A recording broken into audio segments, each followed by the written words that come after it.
Both of these costumes are reflective of many, many hours of work just seeing these costumes being made, but also some of the process is collaborative where I create the design and create a sketch, choose fabrics that I think are most appropriate for representing the costume. Those first fittings, oftentimes it's in muslin, a fabric that really doesn't relate to the costumes at all, so that I can draw on it with a marker. I can set how far over I want for the coat to come if it's on Elphaba, or it's just establishing design lines on Glinda. The whole time I'm observing how they're reacting to what the shape is and then asking questions. Does this feel appropriate for Elphaba? Does it feel appropriate for Glinda at this moment within the story?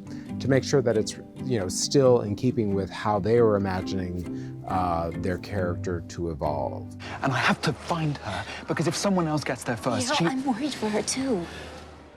She's made her choice.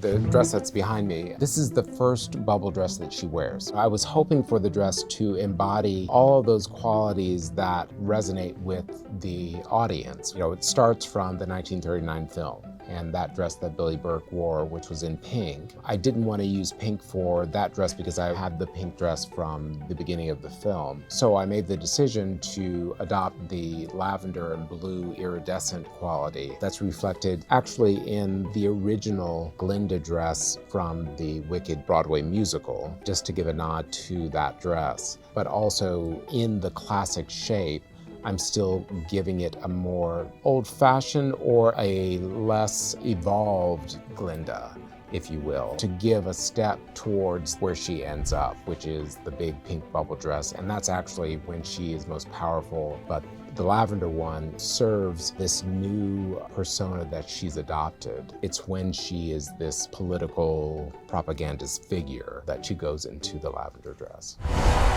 I'm a public figure now. People expect me to fly. Be encouraging. So I've translated the idea of the Wicked Witch of the West and that dress that she wears in the 1939 film into an Elphaba Wicked Witch of the West, which is that dramatic coat, her trousers, her kick-ass boots, merging those two sensibilities and topping it off with a dramatic hat. And because Cynthia was going to have to fly in this costume, it was really important to get the right kind of fit, to make sure that we were accommodating both a corset and a harness and all the different elements that would go into what this costume is. Then also with Elphaba, the cape that she's wearing is actually the cape that she jumped out of the window in the first Wicked, but it's grown. It's become more dramatic. And then it's also showing wear and tear as well, because she's now living in exile in the forest. There are a number of different elements that we were trying to figure out with this garment, because we're going to open for good with her in this amazing power silhouette. Are you all right? I'm fine. I just wanted to come and see you.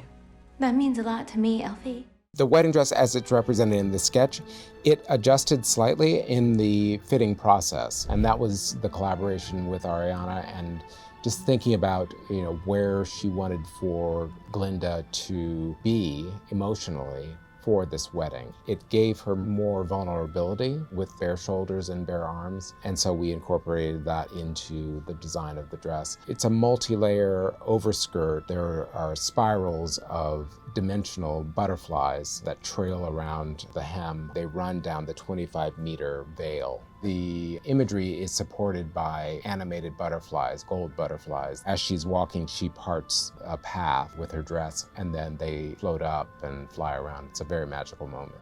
All of it was specialty. The intent was to have this world of Oz feel as original as possible, like a world that we've never seen before. That then meant that as the costume designer, I was leaning into other ways of manipulating fabric so that it would look like fabric that we couldn't just go and buy in a store. So there's so much custom work that went into creating the look of Wicked and For Good to maintain this look that was bespoke, that could not be found anyplace else.